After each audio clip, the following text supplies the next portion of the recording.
ॐ अज्ञानतिमिरान्धस्य ज्ञानाञ्जनशलाकया चक्षुरुन्मीलितं येन तस्मै श्रीगुरुवे नमः।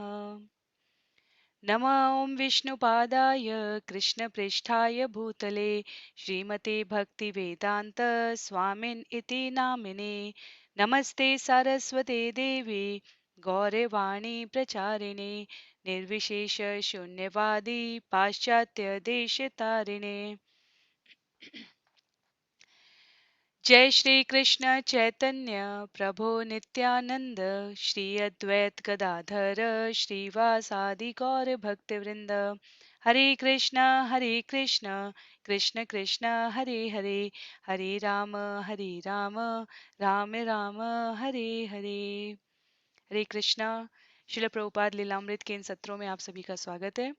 हम सभी श्रील प्रभुपाद के सुंदर चरित्र को, उनके जीवन संघर्ष की उस दिव्य कहानी को, जिसके द्वारा उन्होंने सनातन धर्म का प्रचार और प्रसार पूरे संपूर्ण विश्व में, इस संपूर्ण धरातल पर किया है, उनकी इस सुंदर जीवनी को श्रील सतस्वरूपदास गोस्वामी जी ने अपनी पुस्तक में बहुत सारे स्रोतों से ज्ञात अनुभव और जानकारी के अनुसार एकत्र किया है, और हम उन्हीं उन्हीं पन्नों के पुस्तक में लिखे पृष्ठों के माध्यम से इस विषय को सुनने और समझने का यहाँ पर प्रयास कर रहे हैं। तो आज श्रील प्रभुपाद लीलामृत का ये 12वां सत्र है। श्री सतस्वरूपदास गोस्वामी जी द्वारा लिखी गई पुस्तक के प्रकरण 4, प्रकरण अर्थात अध्याय प्रकरण 4, मैं आपकी सेवा कैसे करूंगा का आज ये अंतिम सत्र है। तो इस प्रकार 12 सत्र में हमने श्री सतस्वरूपदास गोस्वामी जी द्वारा लिखी गई श्रील प्रभुपाद लीलामृत के 4 अध्यायों को हम श्रील प्रभुपाद के अनुग्रह के द्वारा संपूर्ण करेंगे। तो जैसा हम सत्रों के आरंभ में करते आए हैं, सत्र 2 खंड में रहेगा। प्रथम खंड में संक्षिप्त रूप से प्रकरण के अनुसार श्रील प्रभुपाद की जीवनी की कुछ जानकारियां उपलब्ध कराई जाएंगी, और खंड 2 में हम पंक्ति दर पंक्ति इस पुस्तक से पठन करेंगे। तो आज के सत्र के जो 4 प्रमुख विषय हैं वो संक्षिप्त में हैं। व्यापार से जुड़ी जटिलताएं, किस प्रकार श्रील प्रभुपाद को व्यापार, परिवार और अपना आध्यात्मिक विस्तार तीनों को संभालना पड़ रहा था। गौड़ी मठ से जुड़ाव में वो उन्होंने अपने आप को अग्रसारित किया। उन्होंने अपने यथा शक्ति जो सहयोग कर सकते थे और जहां सहयोग कर सकते थे और जिनके द्वारा सहयोग करवा सकते थे वो सब कुछ उन्होंने किया। तत्पश्चात श्रील भक्ति सिद्धांत सरस्वती जी, जो श्रील प्रभुपाद के गुरु हैं, उनके 62वें जन्मदिन पर श्रील प्रभुपाद ने सुंदर कथा, भाषण का और कविता का प्रस्तुतिकरण किया था, स्वरचित। तो उसका प्रकाशन द हार्मोनिस्ट में हुआ था, वो उनका प्रथम प्रकाशन था। और उसके पश्चात 1935 से 1937 जनवरी तक का गुरु शिष्य संबंध का यहाँ पर संक्षेप में प्रस्तुतिकरण किया गया, जिसके विस्तार रूप में अनेकों घटनाएं हैं जो हम जब पुस्तक से पृष्ठ के अनुसार पढ़ना आरंभ करेंगे तो हमें ज्ञात होगा। तो संक्षिप्त में जाते हैं। व्यापार से जुड़ी जटिलताएं 3 प्रमुख बिंदु यहाँ पर हम ध्यान समझ सकते हैं। सर्वप्रथम उनका व्यापार बढ़ रहा था। व्यापार से जो ग्राहक थे, ग्राहकों में जो पुराने ग्राहक थे, वो भुगतान में समय से अधिक विलंब कर रहे थे, जिससे उनके खाते में बोस के जो फाइनेंस मैनेजर जो उनकी जगह पर आए थे, वो अभय के खाते में दिखाए जा रहे थे कर्ज को, जो कि वास्तव में उनके द्वारा नहीं था, उनके ग्राहकों द्वारा था। और ईर्ष्यालु जो समाज में, जो कंपनी में उपस्थित थे, वो डॉक्टर बोस को अभय के प्रति भड़का रहे थे। तत्पश्चात कुछ समय बाद डॉक्टर बोस ने निर्णय लिया कि वो स्वयं इलाहाबाद आके देखेंगे।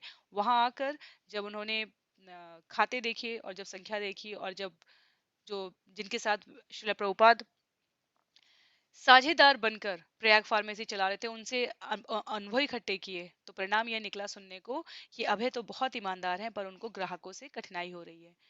तो डॉक्टर बोस ने दोनों की जो आपसी सहमति हुई, डॉक्टर बोस और अभय चरणारविंद अर्थात श्रील प्रभुपाद की, उससे उन्होंने कहा कि ये सब अकाउंट्स और ये सारा व्यापार अब मैं स्वयं देख लूंगा। डॉक्टर बोस ने कहा, और अभय और उनके बीच हुई सहमति से वो दोनों अलग हो गए। तो एक प्रकार से श्रील प्रभुपाद वहां से उन्होंने स्वयं को विलग कर लिया, पर अब उनके पास रोजगार की उन्हें व्यवस्था करनी थी।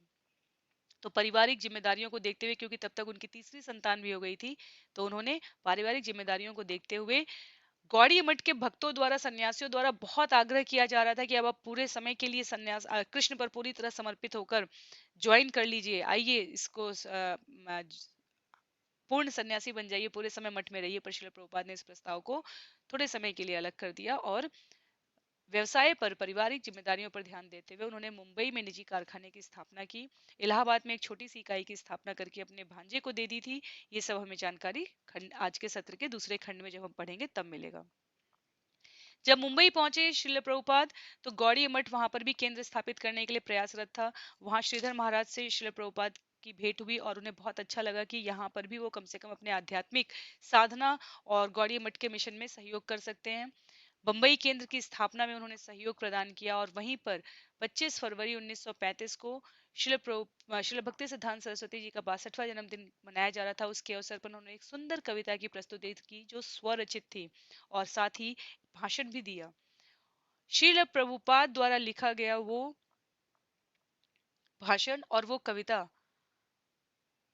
सारे शिष्यों में, जो गुरु बंधु बांधव थे, उनमें बहुत बहुत बहुत सराहा गया और श्रील प्रभुपाद को इस श्री व्यास पूजा अभिनंदन की वास्तविक प्रशंसा अपने गुरु से प्राप्त हुई। श्रील भक्ति सिद्धांत सरस्वती जी ने कविता, संपूर्ण कविता सुनी, जो कि आज के सत्र में हम वाचन करने का प्रयास करेंगे सतस्वरूप दास गोस्वामी जी की पुस्तक से। उसका जो एक छंद है जिसमें लिखा है, परमेश्वर है इंद्रियानुभूति से युक्त, सिद्ध किया है आपने, निर्विशेष निराकारवाद की विपत्ति का निराकरण किया है आपने। ये श्रील भक्ति सिद्धांत सरस्वती जी को बहुत पसंद आई और उन्होंने भक्ति प्रदीप स्वामी, जो कि दी हार्मोनिस्ट के संपादक थे, उनको आदेश दिया कि अभय जो कुछ भी लिखे उसे प्रकाशित करो। तो इस प्रकार द हार्मोनिस्ट में पहला प्रकाशन हुआ था श्रील प्रभुपाद का। अंतिम 2 वर्ष जो अभय चरणारविंद श्रील प्रभुपाद के अपने गुरु श्रील भक्ति सिद्धांत सरस्वती के साथ उन्होंने व्यतीत किए, उसमें काफी घनिष्ठता आ चुकी थी। जैसा कि हमने देखा, जुलाई 1935 में बंबई केंद्र में श्रील भक्ति सिद्धांत सरस्वती जी द्वारा भगवान श्री कृष्ण के विग्रह की स्थापना हुई। 1935 नवंबर में अभय और गुरु महाराज पुनः राधा कुंड पर मिलते हैं। गुरु महाराज वहां पर थोड़े व्यथित थे, थोड़े शोभ युक्त थे और थोड़े परेशान भी थे, क्योंकि कलकत्ता में मुख्य शिष्यों के मध्य बहुत ही भौतिक वृत्तियों पर छोटे छोटे झगड़े चल रहे थे। किसको कौन सा कमरा में रहना है, किसके लिए किस प्रकार की सुविधाएं रहेंगी। और वहां पर श्रील भक्ति सिद्धांत सरस्वती जी ने अपने शिष्यों की उपस्थिति में पीछे मुड़ के अभय से गोपनीय वार्ता के रूप में कहा, आमारा इच्छा छिल किछु बेकाराना, यदि तुम्हें कभी भी धन मिले तो किताबें छपवाना। दिसंबर 1936 में श्रील भक्ति सिद्धांत सरस्वती जी अस्वस्थ अवस्था में जगन्नाथपुरी में थे, जहां उन्हें अभय चरणारविंद श्रील प्रभुपाद से एक पत्र प्राप्त हुआ, जिसमें वो कई अपने भाव को व्यक्त किया है अभय चरण जी ने, और विशेष रूप से कहा है, क्या कोई विशेष सेवा है जो मैं कर सकता हूँ। 15 दिन बाद, तो ये दिसंबर 1936 की बात हो रही है, 15 दिन बाद उनको अपने गुरु से पत्र वापस मिलता है, जिसमें अन्य पंक्तियों के साथ श्रील भक्ति सिद्धांत सरस्वती जी ने लिखा है, अपने आप को अंग्रेजी में बहुत अच्छा प्रचारक बनाओ, इससे तुम्हारा भी भला होगा और तुम्हारे श्रोताओं का भी।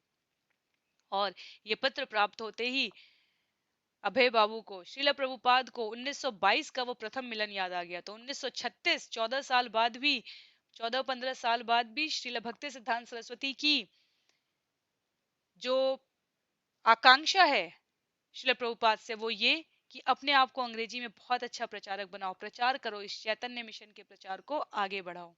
और उसके पश्चात 1 जनवरी 1937 जगन्नाथपुरी पूर्वार्ध 5:30 पर श्रील भक्ति सिद्धांत सरस्वती जी का इस नश्वर संसार से तिरोधान हो गया।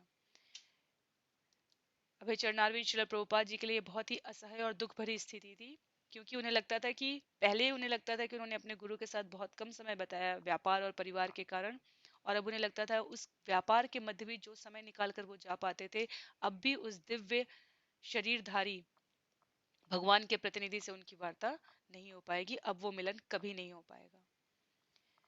तो इसी के साथ ये प्रकरण 4 श्रील प्रभुपाद लीलामृत की इस पुस्तक से, मैं आपकी सेवा कैसे करूंगा, समाप्त हो जाता है। और यहीं पर हमारा संक्षिप्त जो प्रस्तुति है इस सत्र के लिए वो भी समाप्त हो जाती है। आज के इन 4 बिंदुओं को हम श्रील प्रभुपाद लीलामृत पुस्तक से क्रमबद्ध पंक्ति दर पंक्ति पढ़ने का प्रयास करेंगे। तो जहां हमने समाप्त किया था वहां पिछले सत्र में श्रील प्रभुपाद स्मरण करते हैं, मैं अपने आध्यात्मिक गुरु से कभी कोई प्रश्न न पूछता अतिरिक्त इस प्रश्न के कि मैं आपकी सेवा कैसे करूं। जैसा कि इस अध्याय का भी नाम है, मैं आपकी सेवा कैसे करूंगा। और अब औषध पंक्ति से हम लोग आज का पठन आरंभ करेंगे। औषध के कारोबार में अभय चरण देव विख्यात हो गए थे। बोस की लेबोरेटरी के लिए उन्होंने अच्छा काम किया था और दूसरी कंपनियां भी उन्हें अपना एजेंट बनाना चाहने लगी थी। अभय को धनाढ्य बनने की आशा थी। श्रील प्रभुपाद स्मरण करते हैं, मेरे गुरु महाराज ने आज्ञा दी तुम यह करो, पर मैंने सोचा कि पहले मैं धनाढ्य बन जाऊं, तब मैं करूंगा। आरंभ में मैं सोचता मेरे शिष्य बंधुओं ने सन्यास ले लिया है, वे घर घर भीख मांग रहे हैं, मैं भीख क्यों मांगू, पहले धन कमा लूं, तब कृष्ण भावनामृत का प्रचार आरंभ करूंगा। भारत में दवाइयां बनाने की सबसे बड़ी कंपनी बंगाल केमिकल ने अभय से एक प्रस्ताव किया, किंतु जब कंपनी ने उनकी सभी शर्तों को नहीं माना तब उन्होंने प्रस्ताव अस्वीकार कर दिया। यद्यपि बाद में इसका उन्हें दुख हुआ, तो भी लक्षण अच्छे थे। ज्योतिषियों ने भविष्यवाणी की थी कि वे भारत के सबसे धनी व्यक्तियों में से एक होंगे और डॉक्टर कार्तिक बोस ने उनके ससुर से कहा था कि वे बहुत कुशाग्र बुद्धि व्यक्ति हैं। लेकिन दूसरे प्रकार के लक्षण भी थे। अपनी विस्तृत यात्राओं से उन्होंने बहुत से ग्राहक बना लिए थे, किंतु बहुत भुगतान भी प्राप्त करने बाकी थे। बहुत से ग्राहकों से भुगतान आने में देर होने लगी। उधर अभय पर कर्ज बढ़ने लगा। बोस लेबोरेटरी के 10,000 रुपए उन पर चढ़ गए। उनके शत्रु भी थे। जो व्यक्ति अभय के स्थान पर कलकत्ता में बोस लेबोरेटरी का मैनेजर बना था, वह डॉक्टर बोस को उनके खिलाफ भड़काने लगा। उसने बोस को भड़काया कि अभय बहुत अधिक स्वतंत्र हो गए हैं। उनके बारे में सुना गया है कि वे बंगाल केमिकल से वार्ता चला रहे हैं और जो इतना अधिक कर्ज उनके ऊपर हो गया है उसका कारण नए मैनेजर के अनुसार प्रधान कार्यालय के प्रति उनमें स्वामी भक्ति का अभाव है। कार्तिक बोस का रुख अभय के प्रति अनुकूल बना रहा, लेकिन जब कर्ज के कारण उन्हें आर्थिक कठिनाई होने लगी तो जांच के लिए वे इलाहाबाद गए। प्रयाग फार्मेसी में उनकी बात डॉक्टर घोष से हुई, जिन्होंने कहा कि वे बहुत ईमानदार व्यक्ति हैं, उनका कोई दोष नहीं है। विश्वास करके उन्होंने औषधि विक्रेताओं को दवाइयां उधार पर दी, लेकिन वे धन वसूल नहीं कर पा रहे हैं। डॉक्टर बोस बोले, बहुत ठीक, लेकिन मैं उसे धन नहीं दे सकता। अभय ने कार्तिक बोस के साथ पूरा हिसाब किया और दोनों सहमत हुए कि मामले को निपटाने का सबसे अच्छा तरीका यह होगा कि डॉक्टर बोस प्रयाग फार्मेसी और अभय का सारा हिसाब किताब अपने हाथ में ले लें। इस तरह अभय कर्ज से तो मुक्त हो गए, लेकिन बेकार भी हो गए। अतुलानंद ब्रह्मचारी उनके पास गए और बोले, आप मठ में क्यों नहीं आ जाते, अब तो आप स्वतंत्र हैं। अभय निकटस्थ गोस्वामी मठ में और अधिक जाने लगे। गौड़ी मठ के ब्रह्मचारियों ने उन्हें सुझाव दिया कि वे कृष्ण भगवान पर पूर्ण रूप से निर्भर हो जाएं, संसार का त्याग कर दें और उनके साथ पूरे समय के प्रचारक बन जाएं। लेकिन अभय के लिए कारोबार छोड़ने का कोई प्रश्न नहीं था। अगर वे ऐसा करें तो उनकी पत्नी और बच्चों का क्या होगा। उनके और राधा रानी के एक तीसरी संतान हो गई थी। वह लड़का था, इसलिए उनका आर्थिक दायित्व तो बढ़ रहा था। संसार को छोड़ देने की जो राय ब्रह्मचारियों ने उन्हें दी उसमें उनकी नीयत अच्छी थी और उन्होंने जो स्वयं ऐसा किया था वह उनके लिए बहुत अच्छा था, परंतु अभय उनकी राय नहीं स्वीकार कर सकते थे। बिना काम के वे कठिनाई में थे, लेकिन उनका विश्वास बना रहा और कोई नया रोजगार पाने के लिए वे आतुर थे। अन्य कंपनियां भी थी जो उन्हें अपना एजेंट बनाने को तैयार थी और उनके बहुत से पुराने ग्राहकों ने चाहा कि बोस का आदमी हुए बिना भी अभय उनके समायोजक हो जाएं। अभय ने अपनी निजी औषधि निर्माण प्रयोगशाला खोलने पर विचार किया। अंत में उन्होंने निर्णय किया कि वे अपना निजी कारखाना खोलेंगे, लेकिन इलाहाबाद से कहीं बड़े शहर बंबई में।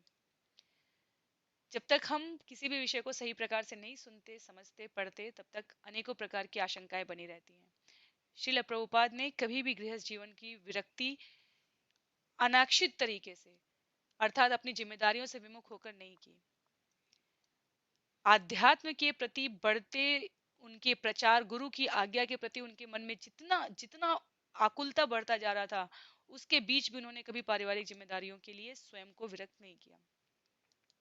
तो भक्त जब जहां जैसे जिस रूप में जिस उत्तरदायित्व के लिए निर्धारित किया जाता है, निमित्त बनाया जाता है, वह उसका कितनी कुशलता से निर्वहन करने का प्रयास करता है, ये श्रील प्रभुपाद स्वयं अपने चरित्र में परिलक्षित करा रहे हैं। उन्होंने तय किया कि उनका परिवार इलाहाबाद में रहेगा और वे तथा उनके भाई बंबई जाएंगे, एक कमरा लेंगे और वहां एक कारखाना शुरू करने की संभावनाओं का सर्वेक्षण करेंगे। यद्यपि राधा रानी अपने पति की यात्राओं की अभ्यस्त थी, लेकिन उनकी कोई यात्रा इतने दिनों की नहीं थी जितनी बंबई की यात्रा होने की संभावना थी। अभय ने उनसे बात की और बताया कि उनके धंधे में हाल के नुकसान को श्री कृष्ण का आयोजन मानना चाहिए। परिवार के भरण पोषण के लिए उन्हें अब एक बड़ा धंधा आरंभ करना होगा और वह बंबई जैसे बड़े नगर में ही किया जा सकता है। लेकिन इलाहाबाद में पारिवारिक जीवन थोड़े समय के लिए भंग हो जाएगा। उन्होंने दवाई बनाने की एक बहुत छोटी इकाई इलाहाबाद में कायम करके अपने भांजे तुलसी को उसका भार सौंप दिया और भाई के साथ वे बंबई चले गए। बंबई में अभय ने ग्रांट रोड पर एक कमरा किराए पर लिया और बोस लेबोरेटरी के मैनेजर के रूप में उन्होंने जो जानकारी प्राप्त की थी उसका उपयोग करते हुए दवाएं बनाने का अपना एक निजी कारखाना स्थापित किया। धंधा अच्छा चल निकला था, जबकि स्मिथ इंस्टीट्यूट नामक नाम की एक बड़ी कंपनी ने अपने सेल्स एजेंट के रूप में उनकी सेवाएं चाही। अभय ने वह स्वीकार कर लिया, ये सोचते हुए कि स्मिथ के एजेंट के रूप में वे पैसा कमा लेंगे और साथ ही अपने धंधे का भी विकास करेंगे। दवाएं बनाने के धंधे से पैसा कमाने के बारे में उन्हें अपनी क्षमता पर विश्वास था। धंधे के सिलसिले में बंबई में यात्रा करते हुए अभय की भेंट कौड़ी मठ के कुछ सदस्यों भक्ति रक्षक श्रीधर महाराज और भक्ति सारंग गोस्वामी से हुई। ये दोनों भक्ति सिद्धांत सरस्वती के वरिष्ठ सन्यासी शिष्य थे। अभय ने उन्हें सम्मानित गुरु भाई माना, जो धर्म शास्त्रों और वैष्णव दर्शन के मर्मज्ञ थे। ऐसा लगा मानो अभय के भाग्य में था कि वे जहां भी जाएंगे उन्हें गुरु भाई मिलेंगे। उन्होंने और सन्यासियों ने इस प्रकार अचानक शहर में मिल जाने को शुभ माना। इलाहाबाद में मिले गौड़ी मठ के सदस्यों की भांति ही इन प्रचारकों के पास भी कोई स्थायी केंद्र नहीं था, लेकिन वे एक केंद्र स्थापित करने का प्रयास कर रहे थे। भक्ति सिद्धांत सरस्वती की ओर से वे घर घर जाकर गौड़ी मठ की बंबई शाखा खोलने के लिए सहायक ढूंढ रहे थे। अभय सहायता करना चाहते थे। अपने आध्यात्मिक गुरु की सेवा में एक साथी गुरु भाई होने के नाते वे अपनी सेवाएं उन्हें अर्पित करने को प्रस्तुत थे। सन्यासी के रूप में वे दोनों अभय से ऊंची स्थिति में थे, लेकिन अपनी कुछ असहाय अवस्था में वे सहायता के लिए अभय का सहारा खोज रहे थे। वे प्रॉक्टर रोड पर एक छोटी सी जगह में ठहरे थे और महत्वपूर्ण लोगों से संपर्क बनाने का अवसर उन्हें नहीं मिला था। अब उन लोगों ने एक दल बनाया। अभय उनका परिचय कारोबारी लोगों से कराते और सन्यासी उनसे नए केंद्र के लिए अनुदान लेते। अभय चरणारविंद चंदा इकट्ठा करने में दक्ष थे और उसके लिए स्वेच्छा पूर्वक उन्होंने समय दिया। फिर उनके साथी गुरु भाई उन पर जोर डालने लगे कि गौड़ीय मठ के प्रचार में वे पूरी तरह सम्मिलित हो जाएं। श्रील प्रभुपाद स्मरण करते हैं, हमने दान एकत्र करने के लिए एक दल बनाया, जिसमें श्रीधर महाराज, गोस्वामी महाराज और स्वयं मैं 3 लोग थे। मैं उन्हें अपने कुछ दवा विक्रेताओं और डॉक्टर मित्रों के पास ले गया और 2 दिन में हमने 500 रुपए इकट्ठे किए। श्रीधर महाराज भाषण देते, मैं परिचय कराता और गोस्वामी महाराज दान मांगने के लिए आग्रह करते। इस तरह गोस्वामी महाराज बहुत सराहना करने लगे और वे मेरे बारे में ऊंची बातें करने लगे। बाबू होकर वह बहुत दक्ष है, उसके इतने मित्र हैं और उसने इतना धन एकत्र कर लिया। हम उसे अपने मठ का कार्यवाहक क्यों न बना दें? वह हमारे साथ क्यों नहीं रहता? वह अलग क्यों रहता है? अभय प्रॉक्टर रोड पर मठ का स्थान देखने गए। वहां भक्तों के साथ वे कीर्तन में सम्मिलित हुए और उन्होंने भागवत पर उनके भाषण सुने। सन्यासियों की प्रार्थना पर अभय ने अपने ऊपर यह जिम्मेदारी ली कि बंबई केंद्र के लिए वे अधिक उपयुक्त जगह खोजेंगे। वो शहर में जहां भी जाते संभव स्थानों की बात उनके ध्यान में रहती। जैसे इलाहाबाद में रहने वाली अपनी पत्नी और बच्चों की प्रति उनकी जिम्मेदारी थी, ठीक वैसे ही दीक्षा ग्रहण करने के कारण अपने साथी गुरु भाइयों की सहायता करना उनका कर्तव्य था। न केवल धंधे की प्रतियोगिता में अपना अस्तित्व बनाए रखने के लिए उन्हें संघर्ष करना था, वरन उन्हें प्रचार में भी सम्मिलित होना था। लेकिन उनको लगता था कि वे सन्यासियों का जीवन कभी नहीं बिता सकेंगे, जिसमें अपनी कहने को कुछ चीज न हो, कोई धंधा न हो, नंगे फर्श पर सोना पड़े, निरा सादा खाना खाना पड़े। और ये वो दूसरा खंड है जहां हमने देखा था कि किस प्रकार वो यथाशक्ति गौड़ी मठ की स्थापना के केंद्र की स्थापना बंबई में करने में सहायता कर रहे थे। और अब जो आज के सत्र का तीसरा खंड आरंभ होने जा रहा है वो 2 वर्ष की करीब करीब 2 वर्ष की श्रील भक्ति सिद्धांत सरस्वती जी और श्रील प्रभुपाद की अत्यंत गोपनीय वार्ताएं, व्यक्तिगत अनुभव, एक दूसरे से अपनी भावनाओं को व्यक्त करने की मानसिक और आध्यात्मिक स्वतंत्रता का बहुत ही सुंदर और सजीव चित्रण श्रील सतरूपदास गोस्वामी जी द्वारा किया जा रहा है। तो हम आरु से आरंभ करते हैं। फरवरी 25 1935, उस दिन श्रील भक्ति सिद्धांत सरस्वती का 62वां जन्मदिन था, जन्म दिवस था। जगन्नाथपुरी में जहां श्रील भक्ति सिद्धांत सरस्वती निवास कर रहे थे, भक्तों ने उस दिवस को समारोह पूर्वक मनाया। बंबई केंद्र में जो थोड़े से भक्त थे, उन्होंने संध्या को जलसा किया और स्थानीय लोगों को उसमें आमंत्रित किया। उस अवसर के लिए अभय ने एक कविता लिखी। नमस्कार करो ओ लोगो, नमस्कार करो उस शुभ दिन को जो स्वर्ग से भी मंगलमय है, मई से भी अधिक मधुर है। जब वे प्रकट हुए पवित्रपुरी में, मेरे स्वामी और गुरु कृष्ण कृपा मूर्ति। ओ मेरे गुरु, सुख संवाद प्रचारक देवदूत, हमें अपना प्रकाश दो, अपना द्वीप प्रज्वलित करो। अस्तित्व के लिए संघर्ष करती हुई मानव जाति एकमात्र आशा कृष्ण कृपा मूर्ति। हम पथभ्रष्ट हैं, मार्ग से भटके हुए, प्रभु हमें बचा लो, हमारी उत्कट उत्कट प्रार्थना है। विस्मयजनक है आपके ढंग, हमें अपनी ओर उन्मुख करने हेतु। प्रणाम करते हैं हम आपके चरणों को, हे कृष्ण कृपा मूर्ति। भूल गए हैं कृष्ण को हम पतित जीव, इसी से हम भर रहे हैं माया का भारी कर। चारों ओर अंधकार सब असूझ, आशा है केवल कृष्ण कृपा मूर्ति।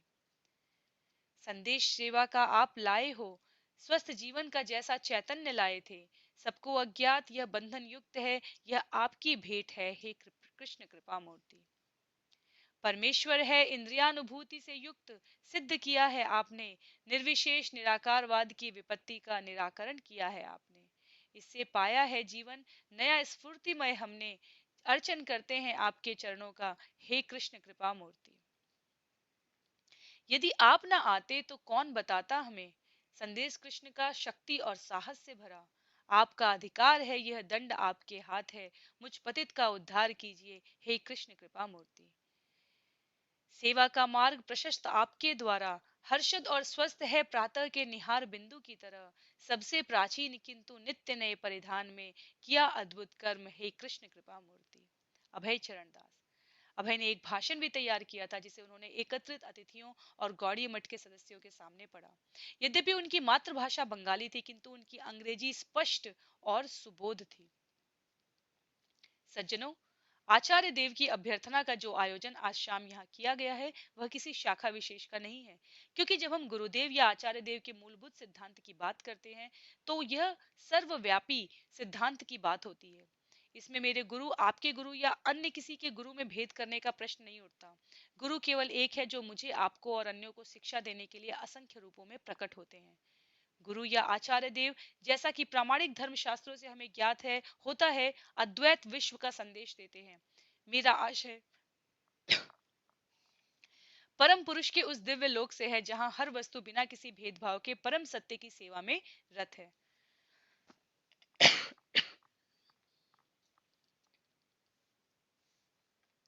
कविता की तरह ही भाषण भी व्यक्तिगत था, लेकिन कविता से भी बढ़कर वह अधिकारपूर्ण दार्शनिक प्रचार था। गुरु भाई अभय द्वारा वैष्णव दर्शन के ऐसे कौशलपूर्ण प्रस्तुतिकरण से बहुत प्रभावित हुआ। यह कैसे संभव हुआ? उनके लिए यह कोई ऐसे आश्चर्य की बात नहीं होनी चाहिए थी। अपने गुरु भाइयों की तरह ही अभय ने भी वैष्णव दर्शन के संबंध में श्रील भक्ति सिद्धांत सरस्वती से सुना था। गीता, भागवत और भक्ति रसामृत सिंधु का अध्ययन करने और अपने आध्यात्मिक गुरु को सुनने के बाद भला अभय उनकी शिक्षाओं का आख्यान करने में समर्थ क्यों न होते? क्या वे परंपरा के भक्त नहीं थे? लेकिन उस समय तक किसी को मालूम नहीं था कि वे अंग्रेजी में इतनी दक्षता से प्रचार कर सकते हैं। इसलिए यदि परम सत्य एक है, जिसके विषय में हम सोचते हैं, कोई मतभेद नहीं है, तो गुरु भी दो नहीं हो सकते। जिन आचार्य देव की विनम्र अभ्यर्थना के लिए हम आज एकत्रित हुए हैं, वे किसी शाखागत संस्था के या सत्य की विभिन्न व्याख्या करने वाले बहुत से गुरुओं में से एक नहीं है। प्रत्युत वे जगत गुरु या हम सबके गुरु हैं। अंतर केवल यह है कि कुछ पूरे तन मन से उनकी आज्ञा मानते हैं, जबकि दूसरे उनकी आज्ञा का प्रत्यक्ष पालन नहीं करते। तो श्रील प्रभुपाद ने गुरु की हमारे जीवन में क्या भूमिका है, उसकी स्पष्ट महत्वपूर्ण व्याख्या यहाँ अपने प्रथम संभाषण में ही कर दी थी। यदि हम गुरु को तो जानते हैं, पर उसकी बात नहीं मानते, तो फिर उस अस्तित्व में, उस आज्ञा में, अंतर में हमारी समझ का अंतर है, ना कि गुरु का अंतर है। जिस गुरु के संबंध में अभय बोल रहे थे, निश्चय ही वे श्रील भक्ति सिद्धांत सरस्वती थे, धर्म शास्त्रों के मूल संग्रहकर्ता व्यास देव के प्रतिनिधि। अभय ने समझाया कि किस प्रकार श्री कृष्ण ने सृष्टिकर्ता ब्रह्मा को दिव्य ज्ञान दिया था। ब्रह्मा से वह ज्ञान नारद को मिला, नारद से व्यास को और व्यास से मध्व को। चूंकि श्रील भक्ति सिद्धांत वैदिक ज्ञान को बिना किसी टीका टिप्पणी के यथा परंपरा प्रस्तुत कर रहे थे, इसलिए वे ही सच्चे गुरु थे, जो लोगों को वेदों के प्रामाणिक ज्ञान से लाभान्वित कर सकते थे। तो ये श्रील प्रभुपाद के उस दिन के भाषण का 62वें जन्मदिन पर श्रील भक्ति सिद्धांत सरस्वती जी के 25 फरवरी 1935 का ये भाषण है। उसका अंश यहाँ पर श्रील सत्स्वरूपदास गोस्वामी जी प्रस्तुत कर रहे हैं। अभय ने कहना जारी रखा, सज्जनों, हमारा ज्ञान इतना अधूरा है, हमारी इंद्रियां इतनी अपूर्ण है, हमारे साधन इतने सीमित हैं कि हमारे लिए परम धाम का रंच मात्र भी ज्ञान प्राप्त करना संभव नहीं है, जब तक कि हम श्री व्यासदेव या उनके सच्चे प्रतिनिधि के चरण कमलों में अपने आप को समर्पित ना कर दें। अभय ने व्याख्या की कि भारत को इस दिव्य ज्ञान की प्राप्ति हजारों वर्षों से है, और यह ज्ञान यद्यपि इस समय वह धुंधला पड़ गया है, संसार को भारत की वास्तविक भेंट है। तो श्रील प्रभुपाद से जब जब पहली बार भक्ति सिद्धांत सरस्वती से मिले और उनके मन में जो चुनौतीपूर्ण पंक्ति थी कि पराधीन भारत के इस ज्ञान को कौन स्वीकार करेगा, आज संभाषण के समय सिर्फ श्रवण और पठन, दो विधियों को श्रील प्रभुपाद ने इस प्रकार से साध लिया था अब तक कि अपने गुरु के वचनों को सुनने मात्र से उनके अंदर इतना विश्वास, इतनी निष्ठा और इतना उत्साह था कि आज उनके जन्म दिवस के अवसर पर उन्हीं पंक्ति को वह प्रस्तुत कर रहे हैं। वो कह रहे हैं, यह ज्ञान यद्यपि इस समय वह धुंधला पड़ गया है, संसार को भारत की वास्तविक भेंट है। हमें निष्कर्ष निकालना पड़ेगा कि वर्तमान युग में जो अंधकार है वह भौतिक उन्नति के अभाव के कारण नहीं है, वरन इसलिए है कि हम अपनी आध्यात्मिक उन्नति का सूत्र खो बैठे हैं, जो मानव जीवन की प्रथम आवश्यकता और सर्वोच्च प्रकार की सभ्यता की कसौटी है। वायुयानों से बम गिराना उस आदिम अवस्था से उन्नत सभ्यता का द्योतक नहीं है, जिसमें पहाड़ों की चोटियों से शत्रुओं के सिरों पर बड़े बड़े पत्थर बरसाए जाते थे। नई मशीन गनों और विषैली गैसों के आविष्कार से पड़ोसियों को मारने की कला में सुधार को हम उस आदिम बर्बरता से आगे की उन्नति नहीं कर सकते, जो धनुष बाण से जान लेने की दक्षता पर गर्व करती थी। ना ही पुष्ट स्वार्थपरता की भावना के विकास से बौद्धिक पशुता के अतिरिक्त और कुछ सिद्ध होता है। अतः जब अन्य लोग अभी तक ऐतिहासिक अनस्तित्व के पेट में थे, भारत के ऋषियों ने एक भिन्न प्रकार की सभ्यता का विकास किया, जो हमें स्वयं को जानने में समर्थ बनाती है। उन्होंने अन्वेषित किया कि हमारा अस्तित्व निरा भौतिक नहीं है, वरन हम आध्यात्मिक, स्थायी और परम सत्ता के अविनेश्वर सेवक हैं। भाषण जारी रहा। दुर्नियोजित मानव जीवन के भयंकर परिणामों का और बार बार के जन्म और मृत्यु के दुखों का वर्णन करते हुए अभय ने आध्यात्मिक गुरु के सामने समर्पित होने की आवश्यकता पर बार बार बल दिया। उन्होंने मिथ्याभाषी, भौतिकतावादी, दार्शनिकों, नास्तिक, राजनीतिज्ञों और अंधे इंद्रिय पोषकों की निंदा की। बार बार उन्होंने भगवान के और भगवान के सच्चे भक्तों के सेवक के रूप में आत्मा की स्वाभाविक और उत्कृष्ट स्थिति की ओर संकेत किया। अपने आध्यात्मिक गुरु के 2 वर्ष पुराने दीक्षित शिष्य अभय ने अपनी ओर संकेत करते हुए कहा, सज्जनों, दिव्य ज्ञान के लिए यद्यपि हम लोग भोले बालकों की तरह हैं, तथापि कृष्ण कृपा मूर्ति मेरे गुरुदेव ने मिथ्या ज्ञान के अविजय अंधकार को नष्ट करने के लिए हमारे अंदर ज्ञान की चिंगारी प्रज्वलित कर दी है, और हम इतने सुरक्षित हैं कि मायावादी विचारधारा के चाहे कितने भी दार्शनिक तर्क हों, वे हमें कृष्ण कृपा मूर्ति के चरण कमलों के शाश्वत आश्रय से रंच मात्र भी विचलित नहीं कर सकते। और हम इस महत्वपूर्ण विषय में मायावादी विचारधारा के बड़े बड़े विद्वानों को चुनौती देने के लिए तैयार हैं कि श्री भगवान और गोलोक में उनकी दिव्य लीलाएं ही वेदों का सर्वश्रेष्ठ ज्ञान है।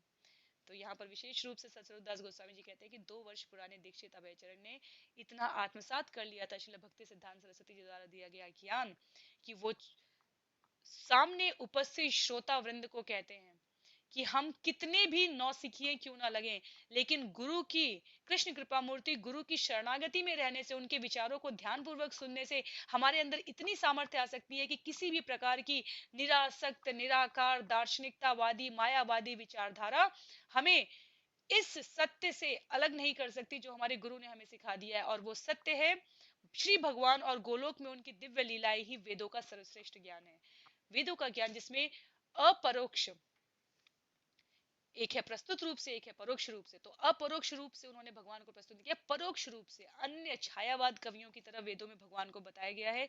और श्रील प्रभुपाद यहाँ कहते हैं कि जब उस ज्ञान को हम कृष्ण कृपा मूर्ति श्रील भक्ति सिद्धांत सरस्वती जी के सानिध्य में बैठकर सुनते और समझते हैं, तो हमें भगवान की दिव्य लीला, तत्व से हम लीला को समझने के अधिकारी हो जाते हैं। तो तत्व उपस्थित है वेदों में, पर वेदांत में जो उसका सार है, लीला है, वो हम समझ सकते हैं। तदंतर उन्होंने आत्मसमर्पण की ओजमयी प्रार्थना के साथ अपने भाषण का समापन किया। व्यक्तिगत रूप से मुझे कोई आशा नहीं है, ये श्रील प्रभुपाद के शब्द है उस भाषण में। व्यक्तिगत रूप से मुझे कोई आशा नहीं है कि अपने जीवन के आगामी करोड़ों जन्मों में मैं श्री भगवान की प्रत्यक्ष सेवा का कोई अवसर पाऊं, किंतु मुझे विश्वास है कि किसी न किसी दिन उस माया के कीचड़ से मेरा उद्धार होगा जिसमें इस समय मैं जकड़ा हुआ हूँ। अतएव सच्चे मन से मैं अपने देव स्वरूप गुरु के चरण कमलों में निवेदन करता हूँ कि अपने पूर्व दुष्कृत्यों के लिए जो मेरा भाग्य है उसे मुझे भोगने दिया जाए, किंतु इस अनुभूति की मुझे शक्ति प्राप्त हो कि परम श्री भगवान के एक तुच्छ सेवक के अतिरिक्त मैं कुछ नहीं हूँ। उन परम श्री भगवान के जिनकी प्राप्ति देव स्वरूप गुरुदेव की दृढ़ दया से ही संभव है, इसलिए अपनी समस्त विनम्रता के साथ मैं उनके चरण कमलों को नमन करता हूँ। अपनी कविता और भाषण दोनों को उन्होंने दी हार्मोनिस्ट में प्रकाशन के लिए दिया। उस पहली कविता के प्रकाशन से ही अंग्रेजी के सक्षम लेखक के रूप में उनका नाम हो गया। द हार्मोनिस्ट के संपादक स्वामी भक्ति प्रदीप तीर्थ ने उन्हें कवि की उपाधि दी। अभय के कुछ गुरु भाइयों ने भी यह नाम पकड़ लिया और वे उन्हें कवि कहने लगे। उनमें से अधिकतर यहाँ तक कि सन्यासी भी अंग्रेजी में उतने योग्य नहीं थे, किंतु अभय कोई साधारण व्यक्ति नहीं थे। वे इस बात को सराह रहे थे कि कविता व्यक्तिगत थी जो अभय द्वारा एक सच्चे गुरु की स्वीकृति और उनकी पूजा और तज्जन्य प्रसन्नता से उद्भूत थी। साथ ही धर्म शास्त्रों के निष्कर्षों का उसमें दृढ़ता से व्यक्त किया गया था। अभय को श्री व्यास पूजा अभिनंदन का वास्तविक गौरव उस समय मिला जब उनकी कविता श्रील भक्ति सिद्धांत सरस्वती तक पहुंची और उससे उन्हें प्रसन्नता हुई। उसके एक पद से श्रील भक्ति सिद्धांत को इतनी प्रसन्नता हुई कि उन्होंने उसे सभी अतिथियों को दिखाया। परमेश्वर है इंद्रियानुभूति से युक्त, सिद्ध किया है आपने, निर्विशेष निराकारवाद की विपत्ति का निराकरण किया है आपने।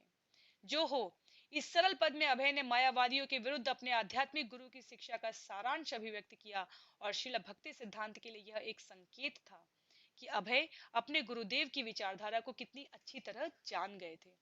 अभय आह्लादित हो उठे जब उन्होंने सुना कि कविता के इस पद से उनके आध्यात्मिक गुरु को प्रसन्नता हुई है। अभय के एक गुरु भाई ने अभय की इस कविता की तुलना रूप गोस्वामी की एक कविता से की, जिसमें उन्होंने भगवान चैतन्य के उस आंतरिक चिंतन का वर्णन किया था जिसके कारण वे भावातिरेक की दशा को प्राप्त हो गए थे। श्रील भक्ति सिद्धांत सरस्वती को लेख भी बहुत पसंद आया और उन्होंने उसे अपने कुछ विश्वस्त भक्तों को दिखाया।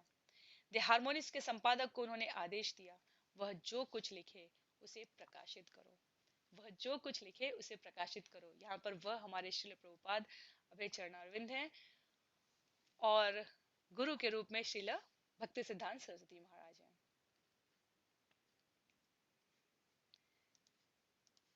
खंड का आज सत्र का तीसरा खंड है।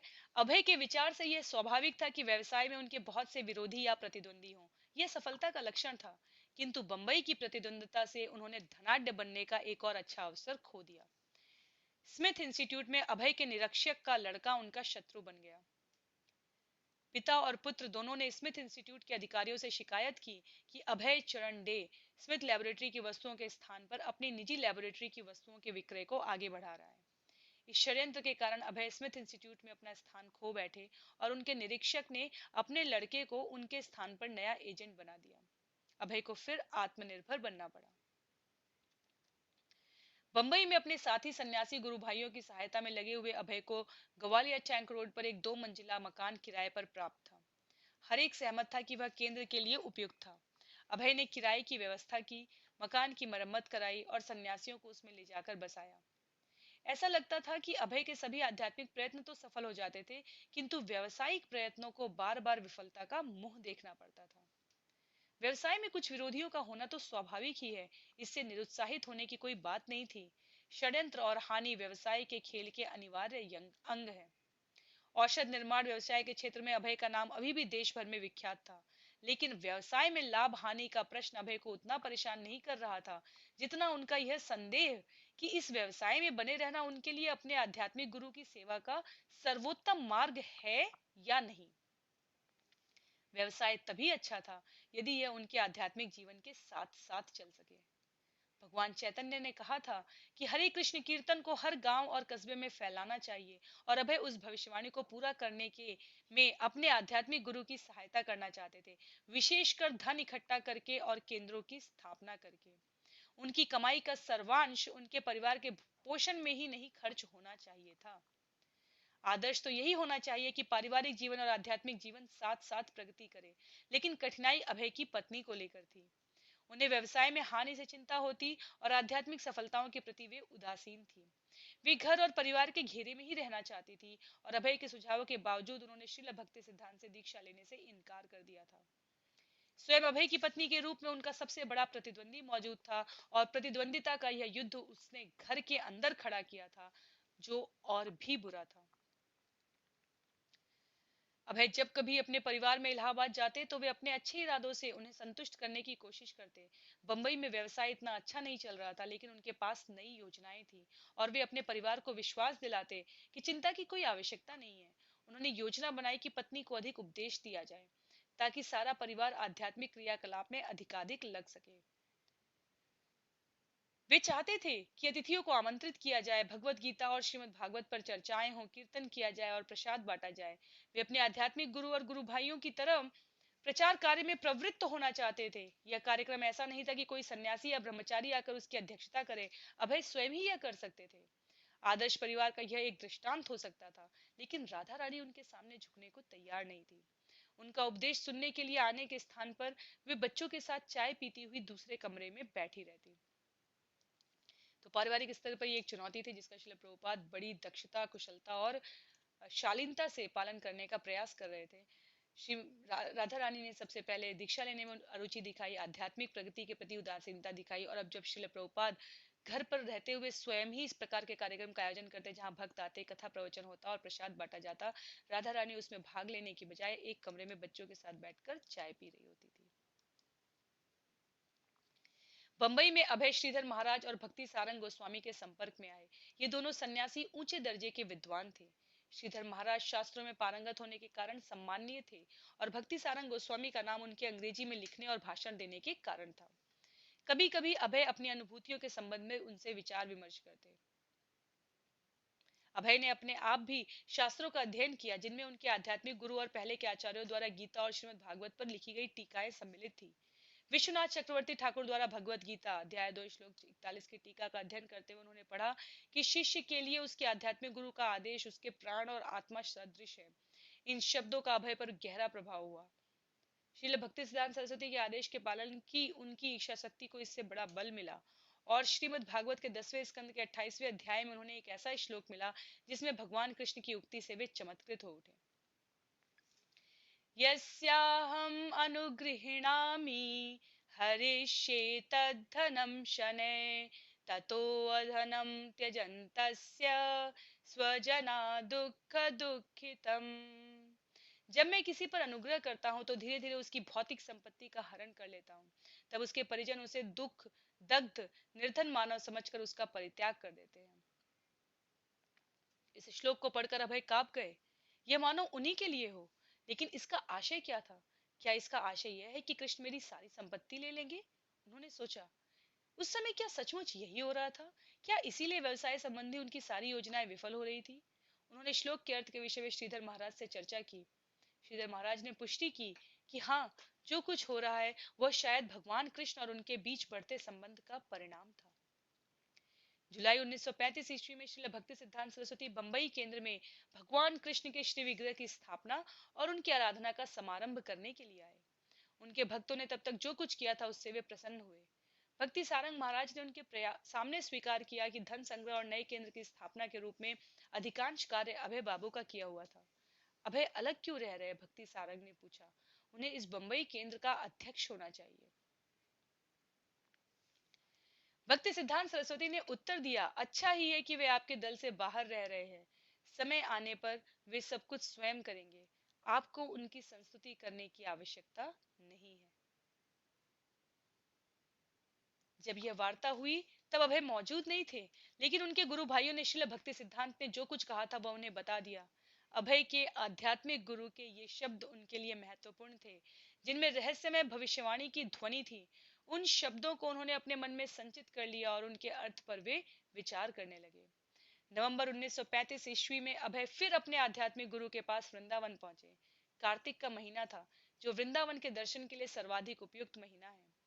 श्रील भक्ति सिद्धांत अपने शिष्यों के साथ 1 मास के लिए शांत और पवित्र राधा कुंड के तट पर रह रहे थे, जहां राधा और कृष्ण क्रीड़ा करते थे। जुलाई में बंबई छोड़ने के बाद भक्ति सिद्धांत सरस्वती कलकत्ता चले गए। वहां उन्होंने रेडियो पर भाषण दिया, बहुत से सार्वजनिक भाषण दिए, उन प्रचारकर्ताओं के लौटने का स्वागत किया जिन्हें उन्होंने यूरोप भेजा था, और श्रीमद् भागवत के अनुवाद और टीका का प्रकाशन पूरा किया। तब अक्टूबर में वे राधा कुंड आए थे। वे भक्ति विनोद ठाकुर द्वारा निर्मित छोटे से एक मंजिले मकान में निवास करते हुए शिष्यों को उपदेश देने और उपनिषदों, चैतन्य चरितामृत और श्रीमद् भागवत के अध्ययन में लगे थे। श्री कुंज बिहारी मठ में उन्होंने श्री विग्रहों की स्थापना भी की थी। राधा कुंड के तट प्राचीन इमली, तमाल और नीम की गांठदार शाखाओं की चमकदार हरी पत्तियों से आच्छादित थे।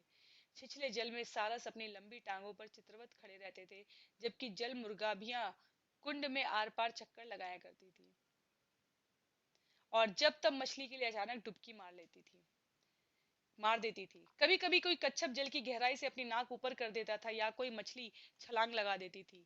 हरे रंग के तोते प्रायः जोड़ों में हरे भरे वृक्षों के बाहर भीतर उड़ते दिखाई देते थे और इधर उधर फुदकते हुए गौरैये चहचहाया करते थे। वहां मोर भी थे, जो अधिकतर निकटवर्ती बगीचों में रहते थे, और कभी कभी खरगोश और यहाँ तक कि हिरण भी आ जाते थे। बहुत पहले की बात नहीं है, ये 1935 की बात की जा रही है, निश्चित रूप से 65, 20, 95, 96 वर्ष, करीब करीब 100 वर्ष, 96 वर्ष, 86 वर्ष पहले की बातें हैं ये। और राधा कुंड के आसपास हिरण, सारस किस प्रकार उसमें तैरते थे, किस प्रकार खरगोश आते थे, किस प्रकार घने इमली, ताम्रफल, इन सबसे आच्छादित था राधा कुंड। आज हम में से बहुत लोग राधा कुंड की भगवान की असीम अनुकंपा से दर्शन किए हैं। तो इसीलिए कहा जाता है कि धार्मिक स्थान को हमेशा साधु और शास्त्र की दृष्टि से देखना चाहिए।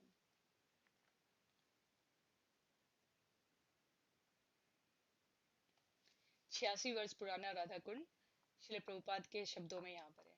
राधा कुंड का वातावरण कृष्ण लीला के इतिहास में समृद्ध था। 5000 वर्ष पहले राधा और कृष्ण ने वहां दिव्य लीलाएं की थी, और केवल 500 वर्ष पहले भगवान चैतन्य ने इस राधा कुंड को फिर से खोज निकाला था। भगवान चैतन्य के महान अनुयायी रघुनाथ दास गोस्वामी यहाँ कई साल रहे थे। वे निरंतर हरे कृष्ण का कीर्तन करते रहते और भगवान चैतन्य महाप्रभु के क्रियाकलापों की चर्चा में लीन रहते थे।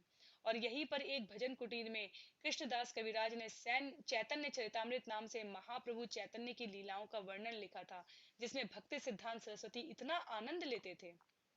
राधा कुंड के निवासियों में बहुत से बाबाजी लोग थे, जो छोटे छोटे भजन कुटीरों में रहते थे और हरे कृष्ण का कीर्तन करते हुए अपना समय व्यतीत करते थे। अपने आध्यात्मिक गुरु के वृंदावन में निवास के विषय में सुनकर अभय अपने पुत्र के साथ बंबई से वहां पहुंचे थे, केवल उनके दर्शनों के लिए। शिला भक्ति सिद्धांत का दर्शन सदैव ही प्रसन्नता का अवसर था। फिर यह दर्शन वृंदावन में प्राप्त हो रहा था, इसलिए उसमें और भी पूर्णता थी। अपने प्रिय मार्गदर्शक और मित्र से अभय का यह मिलन 1932 ईस्वी में वृंदावन की परिक्रमा में हुई भेंट से भिन्न था। अब अभय कमरे के पिछले भाग में बैठे अज्ञात व्यक्ति नहीं थे। अब वे प्रामाणिक शिष्य थे, जिसको कवि नाम मिल चुका था, जिसने प्रशंसनीय कविता और लेख की रचना की थी, जिसने ध्यान लगाकर गुरुवाणी सुनी थी, और जिसके द्वारा इलाहाबाद मठ को सहायता मिली थी और बंबई में मठ की स्थापना हो चुकी थी। इस बार अभय को अवसर मिल गया था कि वे एकांत में अपने आध्यात्मिक गुरु से मिल सके। गुरु को अभय के पुत्र के विषय में स्मरण था। उन्होंने उसे एक छोटी जैकेट भेंट में दी, और अब राधा कुंड के किनारे अकेले में साथ साथ टहलते हुए श्रील भक्ति सिद्धांत कभी अभय की ओर मुड़कर उनसे गोपनीय वार्ता करने लगते। तो आचार्यों की, गुरुवृंद की असीम अनुकंपा से ये जो चित्र हमें यहाँ पर दिख रहा है पृष्ठभूमि में, इसमें श्रील प्रभुपाद अपने छोटे पुत्र और भक्ति सिद्धांत सरस्वती जी शिष्यों के साथ इस प्रकार से राधा कुंड के किनारे वार्ता कर रहे हैं। शिल भक्ति सिद्धांत सरस्वती ने कहा कि उनके प्रमुख शिष्यों में कलकत्ता में कुछ लड़ाई झगड़े हुए थे। वे इससे बहुत दुखी थे। वृंदावन में उनके मन पर अभी भी वे बोझ बने हुए थे।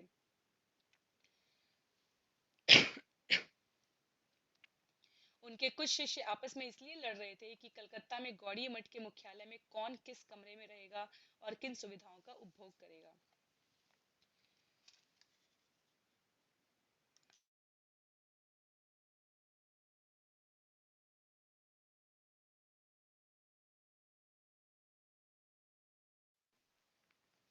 वे सभी शिष्य उसी मठ के सदस्य थे, और मुख्यालय का उपयोग भक्ति सिद्धांत सरस्वती के निर्देशन में कृष्ण भावनामृत के प्रचार के लिए था। ऐसा होने पर भी वे अपने आध्यात्मिक गुरु की उपस्थिति में भी लड़ रहे थे। ब्राह्मणों और वैष्णवों से अपेक्षा की जाती है कि वे जीव मात्र के प्रति ईर्ष्या द्वेष से मुक्त होंगे। आपस में एक दूसरे के प्रति ईर्ष्या द्वेष का तो कहना ही क्या। यदि वे अभी आपस में लड़ रहे हैं तो आध्यात्मिक गुरु के तिरोधान के बाद वे क्या करेंगे। अभय का इन मामलों से कोई संबंध न था और न उन्हें उनके बारे में विस्तृत जानकारी थी या इस बात का ज्ञान था कि उनमें कौन कौन लोग शामिल हैं। लेकिन अपने आध्यात्मिक गुरु से उनके बारे में जानकर अभय भी दुखी हुए। बहुत चिंतित होकर शिला भक्ति सिद्धांत अभय से बोले, आगु न ज्वाला बे, आग लग जाएगी। एक दिन कलकत्ता के गौड़ीय मठ में आग लग जाएगी और निजी हितों की वह आग फैल जाएगी और सब भस्म कर डालेगी। अभय सुनते रहे, लेकिन वे नहीं जानते थे कि करें क्या। शिला भक्ति सिद्धांत ने यह सिद्ध करने के लिए लंबा और कड़ा संघर्ष किया था कि कोई भी व्यक्ति, चाहे वह किसी भी जाति का हो, ब्राह्मण, सन्यासी या वैष्णव के दर्जे तक उठ सकता है। किंतु यदि उनके अनुयायी अल्प धन या पद के लोभ में पड़कर प्रदूषित हो जाते हैं और इस प्रकार सारे परीक्षण और परिष्कार के बावजूद अपने को निम्न वर्ण का सिद्ध करते हैं, तो उनका मिशन उच्छिन्न हो जाएगा। यदि धर्म के नाम पर वे आराम, पद और बड़प्पन में आसक्त हो जाते हैं, तो इसका आशय केवल यही हो सकता है कि वे अपने आध्यात्मिक गुरु की शिक्षाओं को ग्रहण करने में असफल रहे हैं। श्रील प्रभुपाद स्मरण करते हैं, उनका रोना था कि ये लोग मकान की ईंटों और पत्थरों के पीछे पागल थे। उन्होंने इसकी निंदा की। वे बहुत दुखी थे। जब हम एक किराए के मकान में रह रहे थे, श्रील भक्ति सिद्धांत ने कहा, उस समय यदि हम 200 या 300 रुपए भी इकट्ठे कर लेते तो उलडंग में बहुत आराम से रह सकते थे। उस समय हम अधिक प्रसन्न होते। लेकिन चूंकि बाग बाजार में हमें यह संगमरमर का भवन मिला है, हमारे लोग आपस में झगड़ते हैं। इस कमरे में कौन रहेगा, उस कमरे में कौन रहेगा, इस कमरे का मालिक कौन बनेगा। हर एक अलग अलग योजना बना रहा है। बहुत अच्छा होता कि दीवालों से संगमरमर निकालकर उनसे पैसे पैदा किए जाते। यदि मैं ऐसा कर सकता और पुस्तकें प्रकाशित करता तो वह बहुत अच्छा होता। अभय को लगा कि उनके आध्यात्मिक गुरु उनसे आपात स्थिति में बात कर रहे हैं, मानो वे उनसे सहायता मांग रहे हों या घोर संकट के निवारण के लिए आगाह कर रहे हों। लेकिन वे क्या कर सकते थे। तब श्रील भक्ति सिद्धांत ने तब सीधे अभय से कहा, आमार इच्छा छिल किछु बैकराना। मेरी इच्छा कुछ पुस्तकें छपाने की थी। यदि तुम्हें कभी भी धन मिले, किताबें छपवाना। राधा कुंड के किनारे खड़े हुए और अपने आध्यात्मिक गुरु को निहारते हुए अभय को लगा कि ये शब्द उनके अंतर मन में प्रविष्ट हो रहे हैं। यदि तुम्हें कभी धन मिले तो किताबें छपवाना। वृहद मृदंगा, श्रील प्रभुपाद के गुरु श्रील भक्ति सिद्धांत सरस्वती ने पुस्तक प्रेस को वृहद मृदंग कहा था। पुस्तकों की आवाज, पुस्तकों को पढ़ने की ध्वनि, पुस्तकों से प्राप्त ज्ञान से पूरे विश्व में कीर्तन की, भगवान चैतन्य के ज्ञान की, श्रील पूर्ण पुरुषोत्तम भगवान श्री कृष्ण के भक्तिमय मार्ग को उनको प्राप्त करने की जो आवाज, जो टंकार, जो नाद पहुंचाया जा सकता है, वो यहाँ पर राधा कुंड के किनारे श्रील प्रभुपाद अपने गुरु के श्रीमुख से सीधे सुन रहे थे। दिसंबर 1936, ये अंतिम कुछ 2-3 वर्षों की जो वार्ता चल रही है उसमें स्मरण करते हैं। दिसंबर 1936, जगन्नाथपुरी में श्रील भक्ति सिद्धांत का स्वास्थ्य खराब था।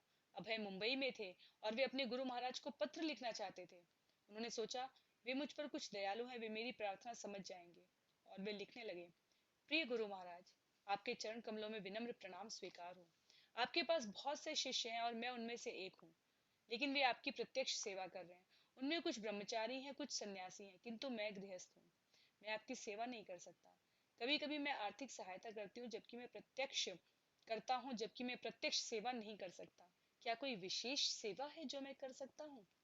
2 सप्ताह बाद अभय को उत्तर मिला, मुझे पूर्ण विश्वास है कि तुम अंग्रेजी के माध्यम से हमारे विचारों और तर्कों को उन लोगों तक पहुंचा सकते हो जो अन्य सदस्यों की भाषाओं से परिचित नहीं है। इससे तुम्हारा भी भला होगा और श्रोताओं का भी।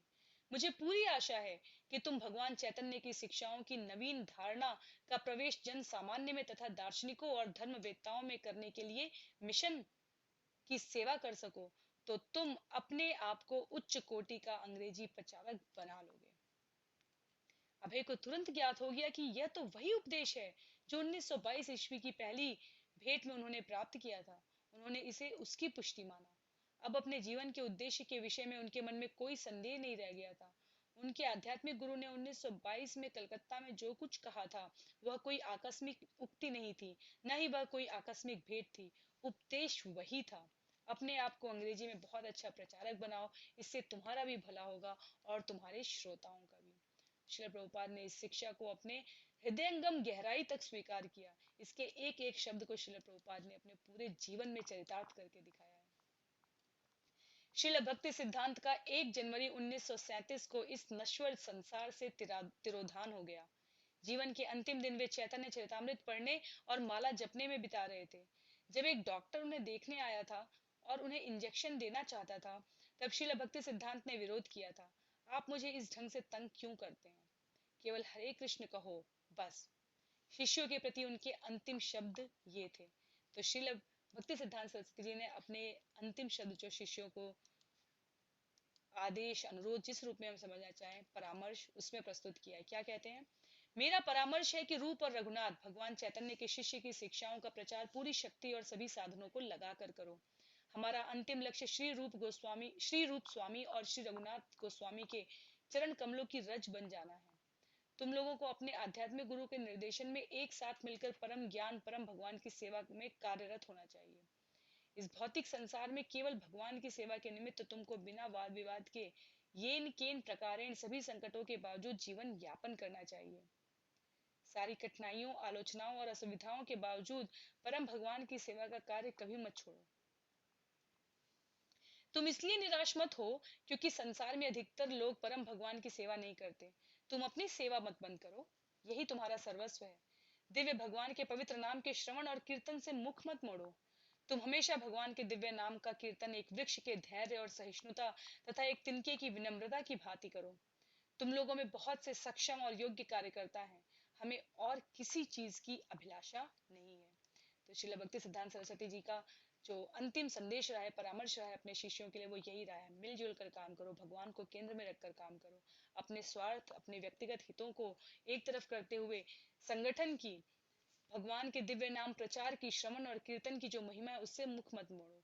और यदि तुम्हें लगता है कि बाकी लोग तो नहीं कर रहे हैं कार्य, तो उनसे निराश भी मत हो, क्योंकि भक्त के लिए भगवान विशेष रूप से स्वयं अवतार लेकर ये लीला करके दिखाए हैं। इसलिए हमें एक वृक्ष के धैर्य और सहिष्णुता तथा एक तिनके की विनम्रता की भांति कार्य करना है।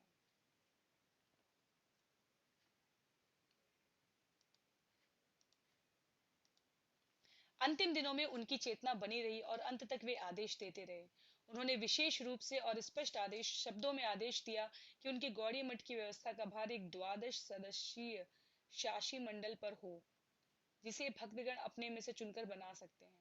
अंत में उन्होंने कहा, जो उपस्थित है और जो अनुपस्थित है, उन सबको मेरा आशीर्वाद। स्मरण रहे कि हमारा एकमात्र कर्तव्य और धर्म धर्म परम भगवान और उनके भक्तों की सेवा का प्रचार और प्रसार करना है। जनवरी 1 को पूर्वार्ध में 5:30 पर उन्होंने अंतिम सांस ली। यह समाचार शीघ्र मुंबई में अभय के पास पहुंचा। तत्क्षण वे दुख से विलाप करने लगे।